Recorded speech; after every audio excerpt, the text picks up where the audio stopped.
tu découvres qu'elle t'offre déjà ce dont tu as besoin pour grandir. La discipline de l'action, c'est la maîtrise du geste et de la parole. Le stoïcien agit toujours selon le devoir, non selon le caprice. Il ne cherche pas à gagner, mais à être juste. Ses actions sont simples, alignées, sans excès. Il sait que chaque mouvement, chaque mot, chaque regard peut construire ou détruire. Il choisit donc la construction. Dans un monde où l'agitation est glorifiée, il agit peu, mais bien. Il ne se disperse pas. Il ne promet pas l'impossible.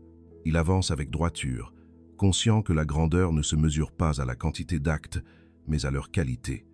Être inaccessible, c'est aussi cela.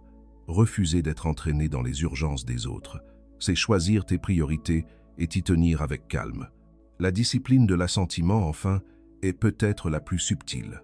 Elle consiste à surveiller tes pensées et à ne pas leur donner ton accord trop vite. Ce n'est pas parce qu'une idée te traverse qu'elle est vraie. Ce n'est pas parce qu'une émotion te secoue qu'elle te définit. Le stoïcien observe, analyse, puis décide si cela mérite son adhésion. Il ne croit pas tout ce que son esprit lui dit. Il comprend que la plupart des souffrances viennent non des faits, mais du jugement qu'on en porte. Cette discipline t'apprend à dire non, intérieurement, avant de réagir extérieurement. Elle transforme le tumulte mental en clarté silencieuse.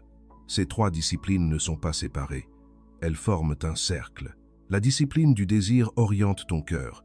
Celle de l'action purifie ton comportement. Et celle de l'assentiment éclaire ton esprit. Ensemble, elles bâtissent ton inaccessibilité.